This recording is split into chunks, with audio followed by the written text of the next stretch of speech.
kembali lagi bersama aku Zalfa Irbilasing, gak serius-serius amat sebenarnya ya. Karena kita tadi udah janji, jangan serius-serius ya gitu, nanti kita tegang gitu kan. Oke, sebelumnya selamat malam Pak Muni. Malam, Zalfa. Sekarang kita Zalfa ya? Tuh kan, lupa kan. Fafa. Gak apa-apa, Zalfa. Ya bener Zalfa kan? Ya, Oke. Fafa adalah kawan saya Iya. yang di belakang layar gitu. Oke, Pak Muni. Nah, sebelumnya aku mau kenalin dulu nih. Pak Muni ini adalah seorang jurnalis perempuan. CD. Tapi tadi ada disclaimer nih. Jangan sebut perempuan dong gitu. Jangan sebut jurnalis ke perempuan dong gitu. Kenapa, Pak? Ya karena jurnalis ya. Oh, Ada gitu. jurnalis perempuan, pekerjaannya sama, resikonya sama. Ya perempuan laki-laki ya dia jurnalis. Oh gitu, sama. Sama. Gitu. Nah, ngomongin tentang Pak Muni yang menjadi jurnalis nih. Kira-kira awal cerita Pak Muni menjadi jurnalis dulu awalnya gimana sih, Pak? Awalnya Pada suatu hari. di hutan belantara. Wow. Awal mulanya senang dengan fotografi ya. Senang fotografi itu juga pada saat itu tuh kurang lebih waktu SMA kalau nggak 3 SMA lah, ngelihat fotonya Ansel Adam, dia fotografer dari yang khusus black and white, jadi dia memotret banyak foto-foto landscape tapi dengan hitam putih. Nah di situ gue mulai jatuh cinta fotografi karena fotonya dia. Menurut gue menarik ketika kita melihat pemandangan yang indah tetapi dengan hanya 2 warna gitu kan, black and white. Nah akhirnya gue memutuskan untuk gue pengen belajar nih fotografi. Akhirnya gue cari, pas gue lulus SMA kuliah, yang pertama gue cari UKM-nya, ya, kegiatan mahasiswanya. Ada nggak klub fotografinya? Karena gue pengen belajar fotografi. Berarti nggak fokus ke jurnalis dulu ya? Ke fotografinya dulu. Ke fotografi. Terus akhirnya masuk, dulu kuliahnya di ISIP, Institut Ilmu Sosial Politik di Jakarta, Lenteng Agung. Ada klub namanya Fokker kita ya, gue tergabung di Fokker. Nah di situ pertama kali sebelum gue masuk klub, gue bertemu dengan, menurut gue dia adalah guru pertama gue. Guru gue itu namanya Wisnu. Wisnu ini senior gue. Jadi pada saat gue pengen banget belajar foto, gimana caranya gue bisa menemukan orang yang pintar foto pastinya kan. Iya. Akhirnya gue tanya-tanya, oh tuh ada Wisnu, karena dia lagi belajar di Galeri Antara. Terus gue datengin lah, dia lagi nongkrong sendiri. Gue datengin dia, bang, kenalan dong, gue gituin kan, dengan PD-nya Tanpa aja. jaim-jaim gitu ya? Nggak ada. Apa ya itu jaim ya? Oke. Bodoh amat deh itu ya. Kita camkan itu. Iya kan, apa ya itu jaim ya bang? Oh ya, gue Muni bang, gue pengen belajar foto. Wah, ngapain sama gue, dia bilang gitu. Ya gue taunya lo, gue bilang gitu. Ya terus lu ada kamera? Enggak, gue bilang gue nggak punya kamera. Ya udah, akhirnya besokannya dia bawain gue kamera manual Nikon F2 kalau nggak salah tuh. Terus habis itu gue dikasih, ya udah lu motret apa aja. Gue nggak dikasih tahu cara tekniknya dan gimana ya kan, dan segala macem. Dan gue PD-nya pertama kali gue megang kamera itu, kameranya dia. Apa yang pertama dipotret apa tuh? Objek pertama yang dipotret oleh Pak Muni ini apa nih sebenarnya? Gue kan anak rumahan ya, hampir nggak pernah keluar. Rumahan ya, rumahan banget. Berarti nggak pernah tuh main-main nyolong mangga? Enggak. Gue anak baik, anak rapi. Oke. Bodoh-bodoh keluar rumah gitu kan, nggak pernah, jarang. Nah sekalinya waktu gue naik kereta, gue pengen ke Bogor karena dulu perkebunan teh itu udah yang paling huntingan anak-anak lah ya. Nah gue jalan sendiri pada saat itu, dan gue nggak punya pengalaman di luar kan. Gue naik kereta, gue bawa kamera, gue motret lah. Wah itu perjalanannya juga panjang tuh, gue kesasar, gue tinggal punya duit 10.000, gue nggak bisa pulang. Akhirnya gue dijemput sama sepupu gue, padahal cuma gara-gara hunting itu aja. Gue motret ke perkebunan teh, gue ngabisin 2 roll. Waktu itu masih pakai apa? Film. Pakai kamera Nikon F2. Nah terus udah selesai balik, gue dengan PD-nya gue kasih nih rollnya nih bang. Ya udah sini gue cuciin, dia bilang gitu. Dulu kita tuh bisa nyuci sendiri ya. Iya. Proses pencucian grogi ya. Kelihatan ya. Oke. Terus habis itu totalnya dong hasilnya nggak ada yang jadi satupun. Apa, terbakar kah? Iya, gelap. Kebakar semua. Tapi gue udah sedih bilang, lo mau motret apaan? Gue motret jauh-jauh ke perkebunan teh dan segala macam. Sampai hilang-hilang. Ya, karena gue salah tekniknya, gue nggak tahu tuh light meter over under Iya. nggak dikasih. Gue bilang, nah gue bilang lu cuma ngasih gue kamera, nggak dikasih cara gimana buatnya. Ya udah, tapi di situ membuat gue, oh iya, gue berani salah dulu. Dan gue kehilangan 2 role, padahal saat itu role itu kan mahal ya. 2 role film, ya kayak gitu sih. Awal mulanya itu. Akhirnya gue fokus, terus gue dengan kameranya dia, gue motret. Setelah itu diajarin atau dibiarkan Iya, terbakar terus? diajarin baru dia emang gue sengaja biar lo sesemangat mana sih lo ketika lo gagal lo masih mau lagi apa enggak? Oh, dites. Dites sebenarnya. Ya udah, akhirnya gue sering hunting sama dia kemana-mana ya, ke Jakarta. Nah, mungkin di situ kebetulan Wisnu itu dia fokusnya di human interest. Iya. Yang namanya murid itu kan gak jauh dari gurunya ya. Nah, kebetulan gue dapat gurunya dia yang pertama. Nah, ya akhirnya gue terjun lah di human interest. Jadi setahun pertama itu gue hampir 80% foto-foto gue tentang human interest, tentang tunawisma, terminal, pelabuhan, stasiun, itu dunia-dunia itu yang gue tangkap. Iya. Gitu. Jadi itu kan jurnalistik banget kan. Jadi secara nggak langsung ya akhirnya arahnya ke situ, gue ke jurnalistik. Jadi gue lupa tuh tadi yang apa, gue fokus pengen landscape kayak Ansel Adam, nggak.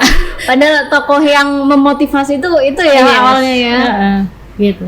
Oke, nah, kok kan kayak yang Po ceritain kan nggak jauh-jauh dari terminal, terus tunawisma dan segala macam. Itu kan tidak jauh juga dari kata-kata kriminal nih, apalagi Po Muni adalah seorang perempuan. Nah, pernah nggak sih Po? Aduh, saya yang grogi ini jadi apa gitu. Pernah ada cerita nggak sih Po? Entah itu tentang apa pelecehan seksual yang dialamin Po Muni selama jadi jurnalis itu. Sebelum ke menjadi jurnalis yang benar-benar media gitu, masih hunting foto gitu, pernah nggak mengalami kejadian-kejadian kayak gitu? Berarti masa proses belajar ya, belum jadi jurnalis ya banyak ya, karena kan memang lingkungan, apalagi Jakarta kan, gue kan emang tumbuh besar di Jakarta, jadi dan gue orang yang nggak pernah keluar, jadi itu dunia baru yang gue lihat gitu, jadi gue terlalu antusias sebenarnya, kok ada ya anak kecil itu minta-minta dengan luka bakar di kakinya. Ternyata itu yang sebenarnya kalau hari ini dibilangnya settingan lah ya. Jadi memang untuk menemukan rasa ibas. Yes, betul. Dan itu gue stres sebenarnya. Jadi proses gue belajar fotografi itu ada di mana gue juga sempat agak stres melihat kenyataan realitas yang ada kota Jakarta itu, yang selama ini gue pikir gue cuman dari sekolah pulang ke rumah udah habis itu besok lagi sekolah kayak gitu ya. Gue nggak pernah lihat realitas itu. Nah, dengan fotografi gue menemukan banyak hal. Gue bisa melihat apa saja, melihat dunia anak-anak pengamen, anak-anak jalanan. Jadi gue nongkrong sama mereka, gue ngobrol sama mereka. Bahkan hampir waktu gue kalau gue nggak kuliah, gue keluar, gue jarang malah gue nggak nongkrong di kampus. Ya nongkrong juga ya, gue anak tongkrongan, tapi gue akan nongkrong di terminal. Gitu, jadi karena gue pengen tahu dan gue juga menangkap mereka kan, jadi gue harus ada pendekatan yang lekat sebenarnya sama mereka gitu. Nah terus kayak misalkan gue pernah ketemu sama tunawisma, bapak-bapak, dia emang hidup di terminal Cikini waktu itu. Gue pas lewat gue lagi lihat, wih kayaknya keren nih, gitu kan. Secara gue demen foto potret kan. Wah ini harus gue dapat nih fotonya nih, gue bilang gitu. Gue datang lagi, gue balik badan. Gue tanya, Pak, boleh nggak Pak saya foto? Marah ngamuk, dia lagi mabok. Dia kira mengganggu. Gitu. Enggak, dia kan nggak pernah ngobrol sama orang kayak gitu loh. Dia tunawisma yang benar-benar terasing, duduk sendiri, berewokan, kayaknya wajahnya dari wajah-wajah luar pulau. Terus habis itu kalau orang ngelihat serem. Tapi kalau gue yang lihat keren, gue ngeliat wajah dia keren. Wah ini keren banget nih. Keren untuk masuk potret ya. Nah itulah mata fotografer kan beda ya dengan orang kalau ngeliat sorry ya, misalkan kayak gembel ini. Tapi bagi gue, ini gila keren nih, kerutannya lah, brewoknya, kulitnya gelap. dan segala macam. Nah dia tuh lagi bawa minuman alkohol. Oh memang lagi. Ya kalau dulu kan di plastik hitam ya teman-teman ya. Nah, gimana nih? Ya teman-teman. Nggak tahu kalau sekarang plastiknya tinggal ya. Teman-teman gini, nggak tahu po. Gitu. Dulu kan di plastikin hitam ya kan. Terus habis itu, wah baunya kan bau alkohol banget. Terus nggak sadar, ngamuk dong, ngapain kamu mau jual saya gini? Enggak pak, gue bilang gitu. Oh ya udah deh, oke deh. Ya udah saya minta maaf, gue bilang. Ini namanya gue juga masih baru lagi proses belajar kan. Semester 3 tuh kalau nggak salah. Terus habis itu gue balik. Ya udah saya balik dulu. Tapi hati gue nih masih enggak. Gue harus dapet nih fotonya dia. Gue balik lagi. Gue balik. Gue ke warung. Gue beli rokok sama kopi hitam. Kopi hitam. Gue kasih, Pak, ngopi dulu Pak. Wah, seneng lah itu kan dapat kopi sama rokok. Diajak ngobrol lah. Ngobrol. Akhirnya ngobrol ngalur ngidul 1 jam. Gue ngobrol aja, gue ladenin dia ngomong apa aja. Terus dia sampai nanya, kok mau ya ngobrol sama saya? Saya ini ya gembel dan sebagainya. Enggak apa-apa Pak, gue bilang gitu. Saya seneng kok dengan wajah Bapak, gue bilang gitu. Terus ya udah. Ya udah Pak, saya harus masuk kuliah nih, saya mau pulang, gue bilang. Oke. Tapi nggak boleh foto ya Pak ya? Kamu mau foto buat ya buat kenang-kenangan ya, gue bilang seneng ya saya mau foto Bapak. Soalnya saya lagi belajar foto Pak. Yaudah deh, ayo deh foto saya. Dapat tuh. Dapat. Gue foto, saya cuma butuh 3 frame, gue bilang. Gue foto cekrek sampai 3 kali. Habis itu foto lagi dong sebelah sini. Oh dia yang minta. Sampai 1 roll habis. Oke. Padahal gue ekspektasi gue cuma 3 frame gitu loh. Ya udah alhamdulillah dari situ gue pikir oh iya ternyata nggak ada orang yang sebenarnya nggak bisa kita ajak ngobrol. Kalau dia menolak itu kan karena belum kenal. Tapi ketika kita melakukan pendekatan, kita ngeblend, terus tidak ada judgement antara satu sama lain, itu menurut gue penting ya. Ketika kita fotografer atau jurnalis melihat narasumber itu tidak ada judgement, menurut gue itu akan menghasilkan apa ya? Kepercayaan, chemistry. Nah ternyata memotret itu kita harus membangun chemistry dan kepercayaan narasumber. Itu. Jadi jangan diremehkan loh, jurnalis atau fotografer itu paling mudah untuk membuat nyaman. Wah sih, bahaya itu nggak bahaya. Jangan salah, jangan main-main loh. Jadi plus minusnya menjadi perempuan di ruang yang mungkin minim akan aman itu gimana Po? Ya, memang plus minusnya dulu ya. Minusnya kan stereotip perempuan itu yang harus yang kalem, yang menjaga jarak, batasan dan segala macam. Sehingga ketika kita misalkan membuka komunikasi obrolan sama misalkan sama laki-laki, sebenarnya maksudnya itu adalah narasumber atau subjek foto kita, itu jadi dipikirnya ini perempuan apa sih centil dan segala macam, dipikirnya gampang banget loh dideketin dan segala macam. Tetapi plusnya itu ketika kita bertemu narasumber itu sebenarnya lebih mudah diterima sebagai perempuan gitu. Jadi nggak tahu ya, mungkin ini yang aku alamin, kayaknya orang tuh lebih gampang ngobrol sama perempuan sebenarnya gitu loh. Sebenarnya bisa nyaman gitu, bisa cepat nyaman gitu, terutama perempuan dengan perempuan. Apalagi laki-laki dan perempuan gitu. Bener-bener. Beda dengan ya itu menurutku itu adalah plusnya. Tapi minusnya ya kalau urusan stereotip dan segala macam yang perempuan harusnya apa sih SKSD lah dan segala macam, gue sih bodo amat ya gitu loh. Ya itu kan karena lo belum kenal gue. Sebenarnya itu kan ketika gue lagi megang kamera atau gue lagi melakukan peliputan ya gue emang harus ngobrol, harus blend gitu, harus dekat gitu, ya membaur gitu, seperti itu. Kok kan kita tadi ngobrolin tentang Pok Muni dari awal yang SMA, terus kemudian ikut UKM fotografi dan berangkat dari fotografi dan 2 roll terbakar itu tadi. Mulai kapan Pok Muni itu akhirnya kayaknya aku harus mendalami ini menjadi jurnalis deh. Jadi menjadi sebuah profesi gitu. Itu mulai kapan? Itu mulai di semester 6. Kayaknya gue udah mulai ngerasa kayaknya ini emang passion gue deh gitu. Emang passion gue bener-bener gue pengen fokus di fotografi. Gue pengen ya dulu kepengenan gue besar, kenapa gue pengen jadi fotografer itu karena gue pengen keliling ya. Kalau belum keliling dunia minimal keliling Indonesia lah gitu loh kan. Gue senang dengan budaya, gue senang dengan pedalaman, orang-orang pedalaman itu gue lebih senang. Itu fokus interestku gitu. Terus habis itu akhirnya aku coba di semester 6 itu freelance di majalah security, majalah kepolisian. Nah di situ mulai masuk di media itu sebagai freelance. Ketika gue semester 6. Nah semenjak itu udah. Tapi gue juga ngerjain project ini ya buat nyari duitnya ya. Buat nyari duit sampingannya kayak foto wedding, foto model, foto yang lain gitu ya. Regulerannya karena gue inget betul ya waktu itu Om Don Hasman, gue pernah ke rumahnya ya.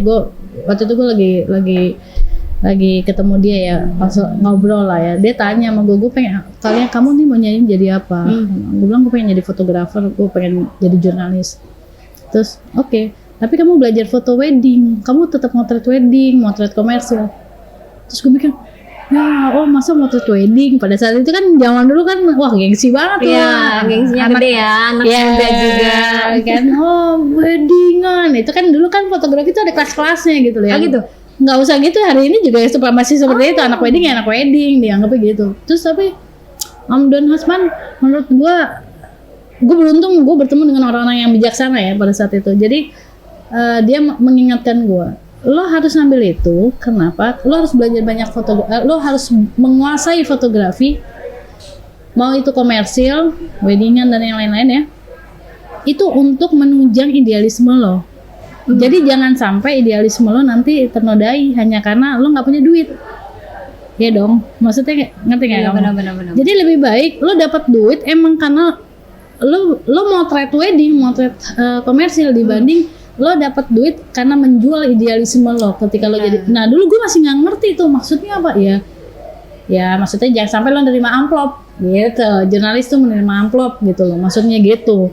Karena ternyata pantesan dosen gue dulu, gue inget banget semester pertama dosen gue nanya di kelas, siapa di sini yang mau jadi jurnalis? So, berangkat tangan mau sekolah wartawan kan, isip itu.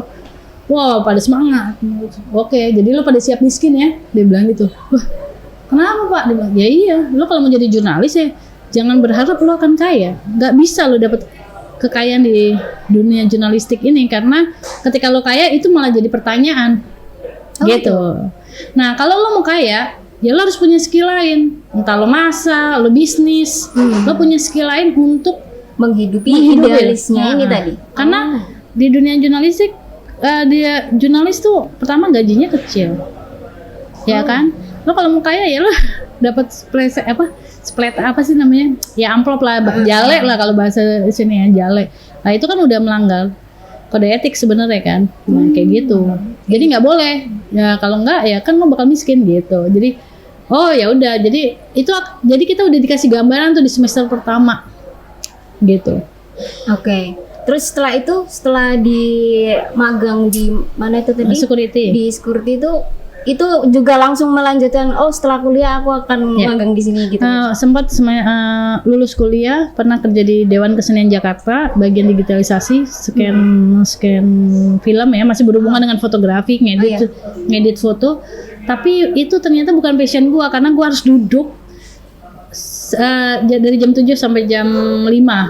Kayaknya ini nggak gua banget gitu. Padahal di situ emang tempatnya seniman, filmmaker dan segala macam.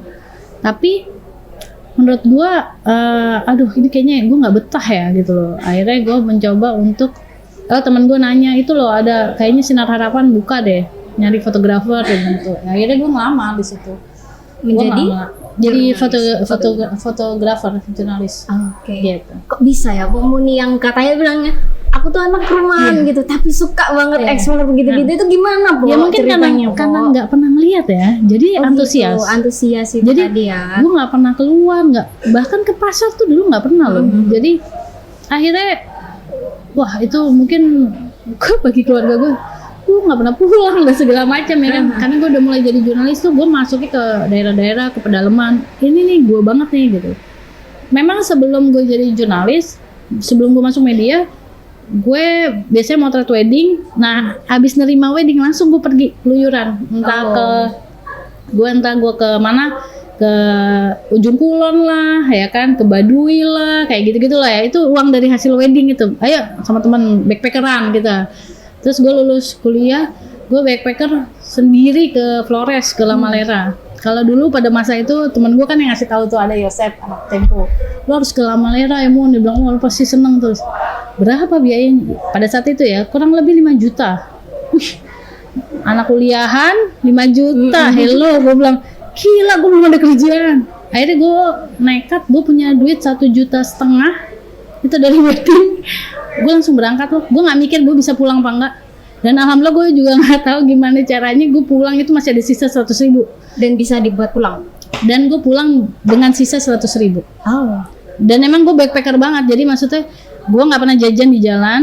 Gue uang itu cuma buat transport, terus gue nebeng, terus tidur di masjid kayak gitu cuma buat 1 tas dan gue sendiri gitu. Jadi kan gue bisa manage uang sendiri. Benar. Dan gue hidup di rumah orang lokal, dan itu kebiasaan gue kalau gue berada di daerah-daerah asing gitu. Tapi itu benar, orang lokal itu beneran orang yang ya barusan kenal gitu. Ya, gue kayak di kapal, mau kemana deh? Mau ke La Malera.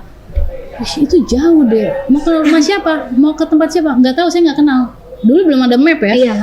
Oh oke. Terus tinggal di mana nanti? Kan ini kapal ini harus adek turun di Adonara, nanti lanjut lagi besok. Saya nggak tahu. Nanti saya cari di masjid nggak apa-apa kok, Kak. Gue bilang gitu.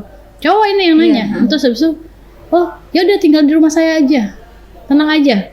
Rumah saya ada istri saya, ada anak saya. Oh. Jadi dan di situ gue sering bertemu dengan orang-orang yang baik banget. Yang menurut gue tuh, gue nggak tahu ya, itu kayak kiriman Tuhan yang selalu menolong gue. Gue selalu bertemu orang-orang baik. Alhamdulillah banget. Gue berharap, gue mensyukuri itu selama gue melakukan perjalanan. Itu tuh gue selalu menemukan orang-orang baik. Jadi gue selalu tinggal di rumah orang lokal walaupun gak kenal, bukan karena rekomendasi dari orang. Iya. Terus habis itu gue berangkat lagi dan kita malah jadi kayak keluarga. Sampai hari ini masih berhubungan gitu. Iya, gue masih berhubungan. Bisa ya. Kayak gitu. Bisa. Karena gue nggak akan melupakan mereka kan, karena mereka Iya, sangat berjasa. Iya, sangat berjasa. Po, nah kan pasti dari Po yang rumahan gitu ya, terus ke orang yang suka backpacker, pergi kemana, sedikit-sedikit kemana, besok kemana gitu. Dari pihak keluarga waktu itu Po, kan waktu itu juga masih belum berkeluarga nih, otomatis kan masih dalam wawasan keluarga ini. Nah itu keluarga gimana responnya ke Po Muni sendiri? Mendukung kah? Waktu pas tahu gue megang kamera aja gue udah diancam, udah lo nggak usah kuliah. Lo nggak usah kuliah, udah lo megang kamera, gue diancam udah nggak boleh lanjut lagi sekolah gitu. Terus gue bilang gue tetap, ya udah terserah, gue tetap mau motret, gue bilang gitu.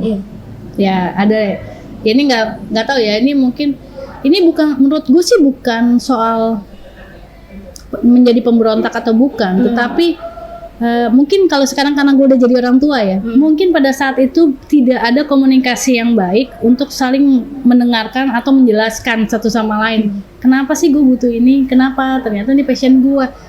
Karena gue udah jadi orang tua ya sekarang ya. Mungkin dulu gila ya, gue ternyata gue pemberontak. Gue selalu dianggap sebagai pemberontak. Tapi kalau hari ini gue sebagai orang tua, ya karena dulu gue nggak dikasih kesempatan untuk ditanya, lo suka, kenapa lo suka fotografi, kenapa ini, kenapa. Jadi selalu lah udah langsung bilang ya nggak boleh gitu loh. Akhirnya kan seakan-akan gue jadi memberontak. Sebenarnya gue lagi mencari jati diri. Ya gue memperjuangkan apa yang gue suka gitu. Tuh gue juga tetap kuliah kan gitu. Ya jadi maksudnya sebenarnya kan harusnya orang tua kan senang ya kalau udah ketemu passionnya, nggak usah nyari-nyari lagi kan gitu loh. Ternyata kan ya mungkin itu ada miss di situ komunikasi. Nah terus habis itu ketika gue udah jadi jurnalis juga tetap jadi jurnalis. Iya gue tetap. Tapi setelah gue bekerja setelah 3 tahun atau 4 tahun baru gue oh iya emang lu udah jadi emang lu jurnalis. Lu ya udah, akhirnya kakak gue percaya gitu. Padahal kakak gue, maksudnya keluarga gue tuh sebenarnya kan yang aware dengan pendidikan ya, yang mengedepankan edukasi lah, pendidikan. Jadi ya karena masa itu kan mikir lo jurnalis mau jadi apa, gaji kecil dan segala macam, dan tantangannya kan besar gitu loh. Gue sekarang ngambil ini ya positifnya, karena mereka peduli, takut dengan tantangan itu, resiko yang harus gue ambil gitu loh gitu. Mungkin apalagi sebelum-sebelumnya juga belum ada keluarga yang basicnya di jurnalis dan pengalaman kayak gitu. Betul, gitu ya. Di dalam keluarga gue nggak ada waktu itu gitu. Iya sih. Nah, Po selama ini kan freelance tuh, ada nggak yang Po benar-benar bekerja di bawah tekanan gitu? Oh media, di media staff di ya, media. jadi staff. Jadi staff ya. Pernah, jadi gue habis dari DKJ terus masuk ke Sinar Harapan, di Sinar Harapan sampai staff, dan gue bekerja sampai 6 tahun. 6 tahun itu mulai berasa masa jenuh ya. Ada kan orang bekerja itu ada masa jenuh, dan gue mulai, sebelum gue berhenti nih gue dapat fellowship dari Panya waktu itu ya. Panya ini Apa nih? ya, fellowship dari Panya dan Karyanya Pomuni. ya, karya pertama nih, karya foto story. Nah, di sini sebenarnya kan fellowship untuk para jurnalis, ya kan? Para jurnalis ada, kalau nggak salah 10 apa 12 ya, 10 kalau nggak salah. Jadi dipilih. Nah, waktu itu gue masuk, gue buat karya, terus ikut kelas ya kan. Selama ini kan tidak terupdate ya fotografer itu di media, jadi nggak diupdate waktu itu di Sinar Harapan. Jadi maksudnya kan fotografi jurnalistik itu kan berkembang di setiap zaman ya kan. Nah, untungnya gue menemukan ini waktu itu. Gue dapat fellowship, terus ternyata wah asik ya jadi freelance ternyata. Nah pada saat itu kan masa-masa gue lagi jenuh, terus gue mulai mikir, oh bisa ya jadi freelance, nanti kesini diajarin lah itu, dikasih pelatihan, terus dikasih pembelajaran, informasi, diskusi, bisa kok kita jadi freelance. Nah akhirnya gue milih jadi freelance. Akhirnya gue mutusin jadi freelance tahun 2016, gue pindah ke Surabaya. Oke. Nah mulai dari situ gue freelance. Oke, Pok, waktu menjadi staff atau mungkin perjalanan Pok waktu jadi jurnalis lah, itu ada nggak sih kayak kalau bekerja kan ada cuti lahir, cuti hamil gitu. Apakah di jurnalis juga ada kayak gitu, Pok? Jadi gini ya, dulu kita kerja itu kan berangkat misalkan jam 7. Jam 7 sampai aku tuh dulu bisa pulang tuh jam 3 pagi. Jadi dari motret pagi, motret buat politik, misalkan pemerintahan, dari KPK ke istana, dari istana siangnya diskusi budaya di tim, terus kalau lagi musim bola aku motret bola. Itu dalam satu hari, itu malamnya konser. Itu harian tuh gitu. Jadi kita harus bisa motret apa aja sebenarnya. 24 jam ya? 24 jam. Dan itu terkadang handphone tuh nggak boleh mati. Bisa-bisa jam 5 subuh, jam 3, ini ada kebakaran di sini. Yang paling deket siapa fotografernya? Dan di situ kan fotografer perempuan cuman gue, ya kan? Dan memang belum ada Sinar Harapan dulu ada fotografer perempuannya, jadi baru gue. Nah terus mungkin belum terbiasa ya, belum ada ininya lah aturannya. Nah ketika gue menikah, gue hamil. Nah hamilnya itu cutinya cuman gue pokoknya nggak sampai. Gue nih abis lahiran 2 minggu itu gue udah bawa anak gue. Oh, dibawa anaknya untuk liputan ke pelabuhan Tanjung Priok. Kalau di sini kayak Perak gitu loh. Kuat ya. Dan itu ya gue nggak pernah nolak. Gue hampir tidak pernah, ya bang gue lagi hamil, jahitan gue masih basah gitu, nggak ada. Dan gue harus bawa motor gitu kan. Jadi gue bawa motor atau gue motret anak gue nyusuin di sini. Jadi gue cari kayak boba wap gitu ya. Dulu belum ada. Zaman gue tuh masih gue aja beli online tuh. Dari luar ya kan. Apa monkey? Kayak gitulah, kanguru. Ya kan? Kalau sekarang kan udah macem-macem ya. Nah dulu tuh hampir belum ada. Jarang orang pakai itu. Jadi gue memang cari gimana caranya gue bisa gendong anak gue tanpa gue harus memegang. Maksudnya gue bisa megang kamera, sampai gue cari kayak gitu. Dan itu sampai bertahan setahun anak gue. Jadi setiap hari anak gue tuh ikut gue liputan. Bahkan ketika gue ngerjain ini dia ikut juga. Sampai didokumentasiin kan sama panitia ketika gue lagi hunting, gue bawa anak gue. Tapi itu menurut gue sih itu juga salah satu komitmen gue ya. Ketika ya mungkin pada masa itu belum ada, tapi mungkin sekarang udah ada ya cuti hamil. Udah enak lah ya.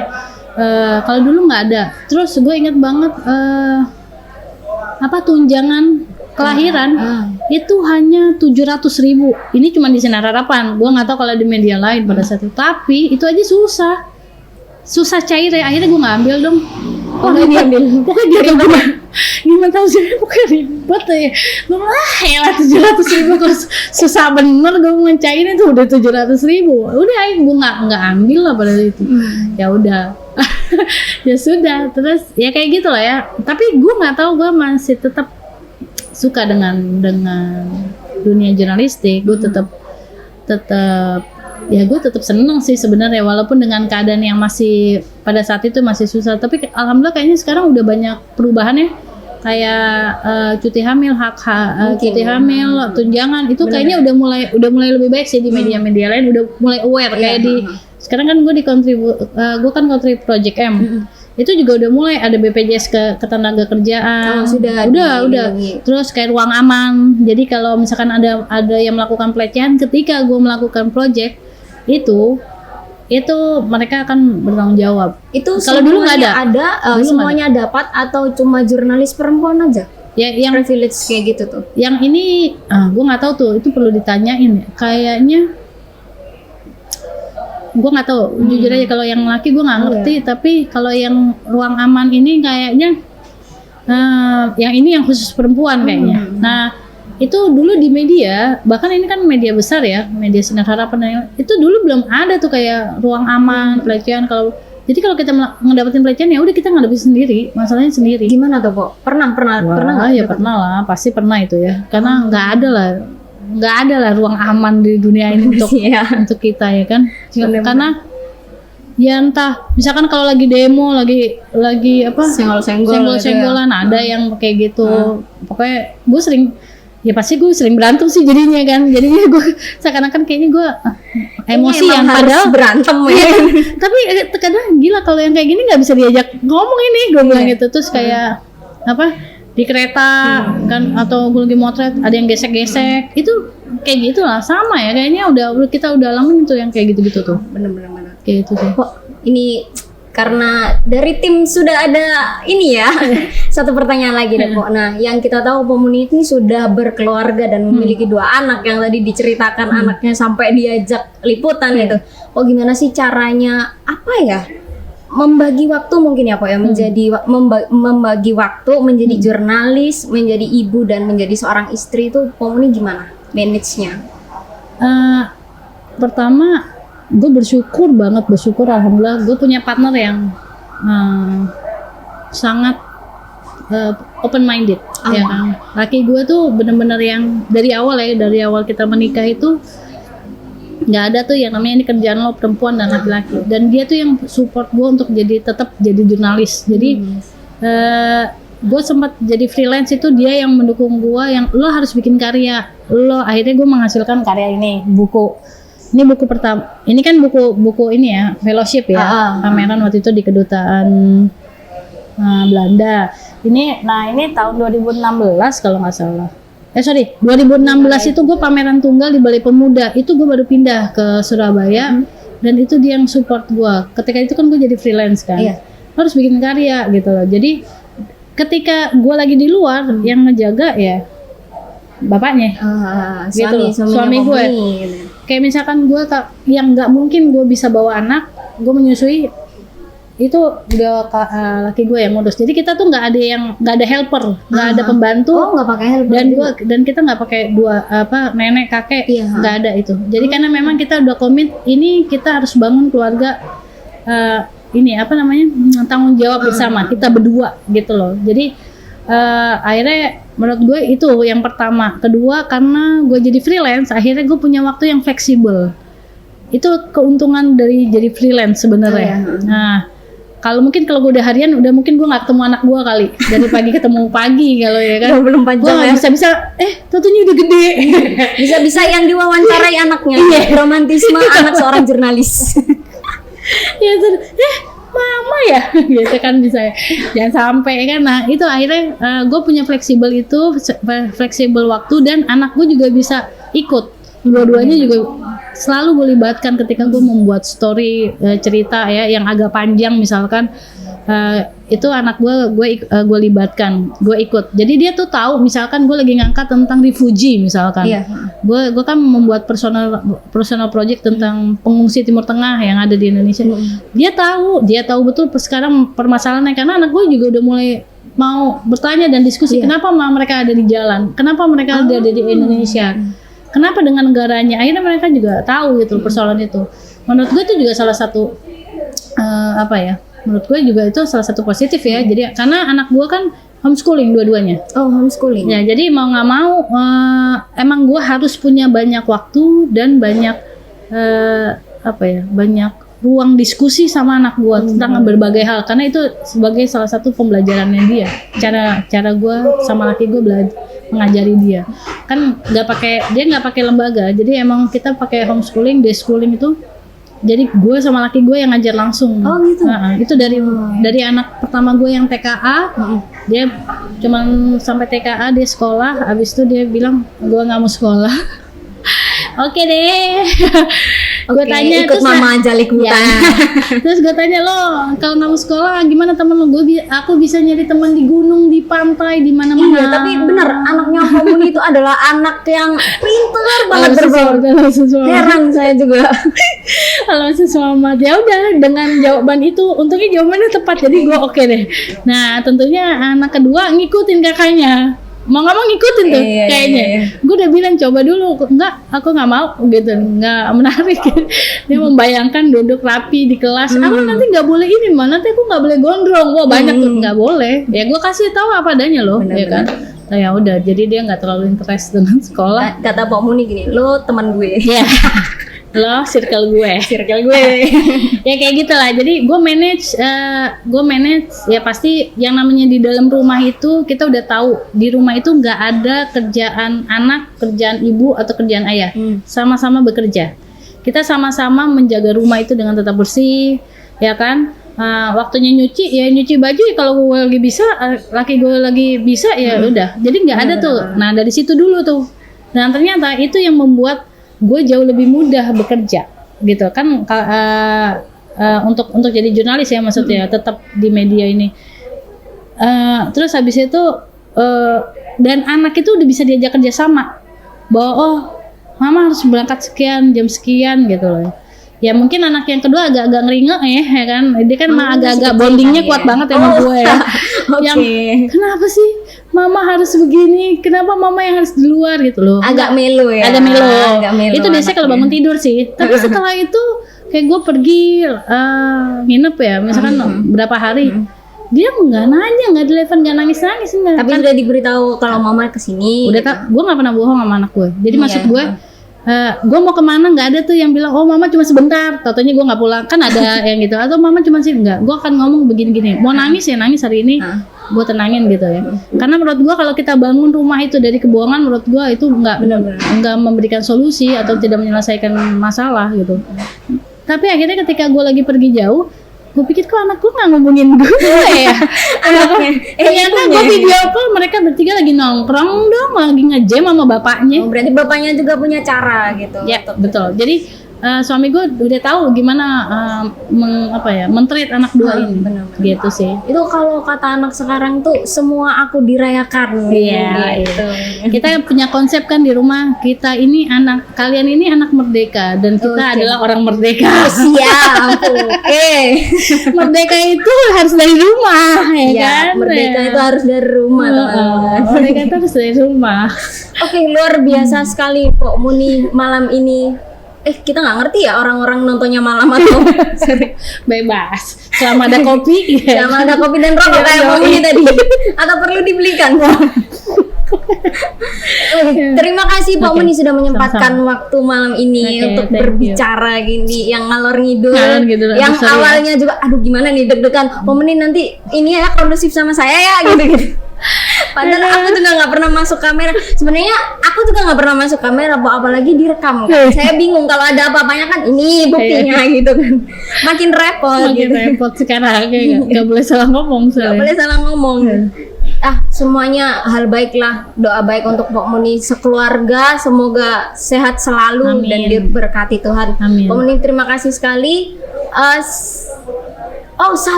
Satu pernyataan lah sekarang. Dari tadi kan pertanyaan terus ya. Sekarang pernyataan peran perempuan. Gimana pesan untuk perempuan di mungkin orang-orang yang nonton ini ada sebagian besar perempuan juga. Nah, itu pesan Pok Muni seperti apa? Ya, apa ya? Gue nggak tahu ini bisa dikatakan pesan, tapi kalau menurut gue ya perempuan itu memang harus mandiri, harus independen. Kenapa? apapun pekerjaannya, sebenarnya profesi apapun itu sebenarnya perempuan juga bisa mau jadi jurnalis. Makanya tadi kenapa gue bilang ya kalau bisa gue nggak mau disebut jurnalis perempuan ya. Jurnalis is jurnalis, fotografer is fotografer. Itu kan cuman kita yang membedakan kan. Kalau kita mau bicara tentang kesetaraan ya, melihat kita juga harusnya dilihat dengan setara gitu, bukan dikasih embel-embel lagi tentang perempuan. Tetapi kenapa perempuan harus mandiri dan independen? Hari ini misalkan kita nggak tahu suatu hari dalam waktu yang mendadak ya, kita nggak pernah rencana laki kita meninggal, laki kita sakit misalkan gitu ya. Terus tiba-tiba apapun ya, kalau kita hanya ketergantungan dengan suami atau kita nggak bergantung dengan diri kita, itu akan sulit gitu loh. Makanya kenapa perempuan itu harus mandiri, harus independen, ada atau tidak ada gitu loh. Sebenarnya kan kemapanan itu tuh bukan hanya sekedar kita tuh punya, bukan soal uang, bukan. Pertama karena kita sekolah, misalkan kita sekolah itu untuk apa? Ya untuk buat diri kita toh, biar kita tetap waras, kita jadi manusia berkembang, karena kita harus mendidik anak kita. Kalau kenapa perempuan harus pintar? Ya kenapa perempuan harus sekolah? Ya karena dia harus mendidik anaknya, generasinya dia gitu loh, turunannya dia gitu. Jadi bukan untuk gue harus berkarir dengan jabatan yang tinggi, bukan itu sebenarnya. Menurut gue ya pendidikan itu bonus. Menurut gue itu bonus. Tapi biar kita bisa membangun atau saling support, saling dukung satu sama lain dengan pasangan. Ngobrol bisa nyambung, ya nggak sih? Lo bayangin kalau misalkan, aduh kita nggak tereducate, terus kita nggak bisa nyambung ya, rumah tangga juga gimana gitu. Misalkan kayak gitu, itu simple thing sih menurut gua. Makanya kenapa perempuan tetap harus mandiri, independen tuh bukan berarti gue bukan yang maksudnya wah gue harus lebih dari laki-laki atau enggak. Kita tuh nggak perlu lebih atau kurang, kita bisa jadi diri kita, tapi kita bisa bertanggung jawab gitu loh. Taulah batasan-batasan itu. Laki juga punya batasan kok, nggak perempuan doang gitu loh. Jadi nggak seakan-akan batasan. Kenapa perempuan harus punya batasan? Kita sebagai manusia itu harus tetap punya batasan sebenarnya. Itu sih. Gitu. Itu aja sih sharingnya ya. Sharing untuk malam ini itu aja gitu. Padahal tadi saya sudah berterima kasih, mendoakan yang baik-baik. Saya akan kembali mengucapkan lagi. Terima kasih Mbak Muni malam ini sudah berbincang, menyempatkan waktu yang sangat sibuk ya. Mbak Muni itu sibuk banget loh, benar-benar sibuk loh ya. Itu sibuk apa nongkrong ya? Sibuk nongkrong. Semoga kita bertemu di lain waktu. Amin. Insyaallah sehat-sehat juga ya. Semangat ya. Oke. Semangat semuanya. Oke, terima kasih. Selamat malam teman-teman.